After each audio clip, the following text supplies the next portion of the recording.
আসসালামু আলাইকুম। আর তাদের চুলকানি শুরু হয়ে গেলেন, তারা পাতলা মারা শুরু করে দিলেন। যাই হোক, তারা যতই পরিকল্পনা করুক না কেন, মাদকপুর উপজেলাবাসী সাথে আছে। দেখুন, হাজার হাজার মানুষ মাদকপুর উপজেলার সামনে কীভাবে জড়ো হয়েছে। একজন দুজন মানুষ নয়, হাজার হাজার মানুষ। ব্যারিস্টার সুমন ভাই, আপনার কোনো ভয় নাই, আমরা আছি আপনার সাথে। একজন বঙ্গবন্ধুর আদর্শের উত্তরাধিকার দেখতে পেয়েছি। আপনারা জানেন, বিগত কিছুদিন আগে আমাদের মাননীয় এমপি সাহেবকে হত্যার ষড়যন্ত্র করা হয়েছে। তাকে হত্যা করার জন্য একটা টিম সে 20 কোটি টাকা নাকি দিয়েছে তাকে হত্যা করার জন্য। আমি আপনাদের উদ্দেশ্যে বলতে চাই, যদি আগামী এক সপ্তাহের ভিতরে আমাদের মাননীয় এমপি মহোদয়কে যারা হত্যা করার জন্য আলটিমেটাম দিয়েছে তাদেরকে যদি গ্রেপ্তার করা না হয়, আগামী এক সপ্তাহ পরে আবার আমরা কর্মসূচি নিয়ে আসবো। আমরা সড়কপথ, রেলপথ, পানিপথ সহ সমগ্র যোগাযোগ ব্যবস্থা বন্ধ করে দেব। আমরা বঙ্গবন্ধুর উত্তরসূরি পেয়েছি। আমি ছাত্রলীগের আহ্বায়ক হিসাবে বলতে চাই, আমি বঙ্গবন্ধুকে দেখি নাই, আমি স্বাধীনতা সংগ্রাম দেখি নাই, আমি বাইরের ভাষা আন্দোলন দেখি নাই। আমি একজনকে দেখেছি, সমস্ত কণ্ঠস্বর, সারা বাংলার কণ্ঠস্বর, উন্নয়নের কণ্ঠস্বর, দুর্নীতিবাদের বিরুদ্ধে কণ্ঠস্বর আমাদের ব্যারিস্টার সাইদুল হক সুমন ভাই। ব্যারিস্টার সাইদুল হক সুমন ভাইকে যদি হত্যা করা হয়, চুনারঘাট মাধবপুরের মানুষের উন্নয়নকে হত্যা করা হবে। ব্যারিস্টার সাইদুল হক সুমন ভাইকে যদি হত্যা করা হয়, আমাদের আশা আকাঙ্ক্ষাকে হত্যা করা হবে। আজকের এই সভা থেকে আমি আলটিমেটাম দিতে চাই, আমরা বলতে চাই যে ব্যারিস্টার সাইদুল হক সুমন ভাইকে বাঁচানোর জন্য চুনারঘাট মাধবপুরের মানুষ আপ্রাণ চেষ্টা করে যাবে, যতক্ষণ পর্যন্ত ব্যারিস্টার সাইদুল হক সুমন ভাইয়ের হত্যাকারীদেরকে ধরানো হবে এবং দৃষ্টান্তমূলক শাস্তি দেওয়ানো হবে, ততক্ষণ পর্যন্ত আমরা আন্দোলন চালিয়ে যাব। আমি আমার বক্তব্য শেষ করছি। এই মুহূর্তে বক্তব্য নিয়ে আসছেন সোনারঘাটের শিল্পী সমিতির সভাপতি কাজী সরকার।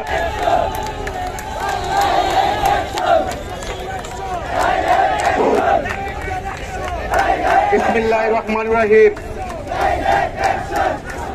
আজকের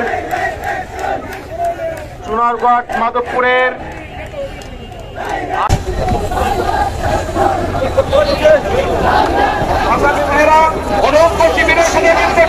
রাস্তা ডিক্লেয়ার করার জন্য অনেক ইমার্জেন্সি রুগী আছে, অনেক ইমার্জেন্সি গাড়ি আছে, কোনো গাড়ি চলার কোনো বিঘ্ন নাই ঘটে, সেদিকে খেয়াল রাখতে হবে।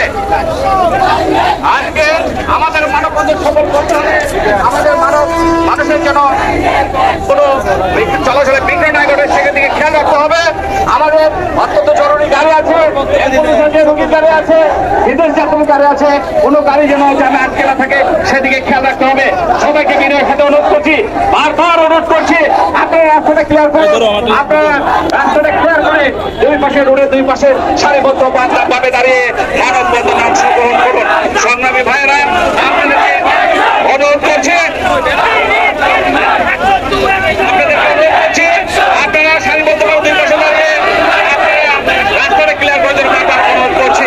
এর পর্যায়ে আসছেন আমাদের সুমন ভাইয়ের একান্ত কাছের মানুষ, আমাদের নিবেদিত বশির ভাই। এখন বক্তৃতা দেবে পোলাই ইউনিয়নের চেয়ারম্যান।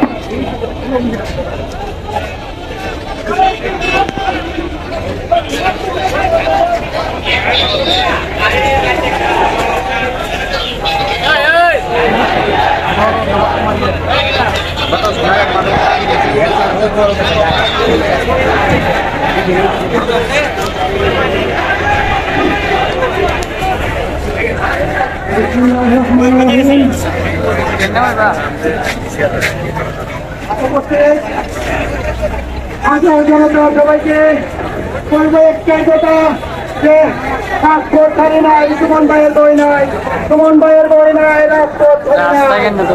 আমাদের প্রধানমন্ত্রীর কাছে আমাদের আহ্বান, দেখেন আমাদের সোনারঘাট মাধবপুরের হাজার হাজার মানুষ আজকে সুমন ভাইয়েরকে প্রাণহানি হুমকি দিতে, তাই জন্য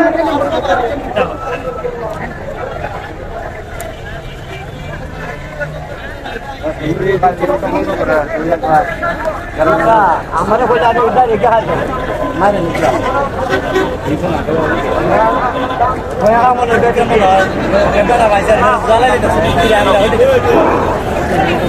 হ্যালো, আপনাদেরকে সবাইকে অনুরোধ করে বলছি আমাদের মানববন্ধন এখানে সমাপ্তি, এবং আপনারা এই ব্যাপারে আপনারা সচেতন থাকবেন, কোনো বিশৃঙ্খলা কথাবার্তা বলবেন না, এবং সরকারের বিরুদ্ধে কোনো কথা বলবেন না। অতএব আমরা এখনো এটার সুনির্দিষ্ট কে বা কারা এটা কিন্তু এখনো বাইরেছে না। অতএব আমরা সরকারের কাছে আবেদন করছি, জানাইছি এই বিচারের জন্য, আমরা এই বিচারের জন্য অপেক্ষা করতে হবে। প্রধান বলছে কাজে মন্তব্য এই ব্যাপারে যেন না করেন আপনারা সরকারের। অতএব সবাইকে আন্তরিক ধন্যবাদ জানিয়ে এখানে আমরা সমাপ্তি ঘোষণা করছি। জয় বাংলা, জয় বঙ্গবন্ধু, জয় হোক মেহনতি মানুষ।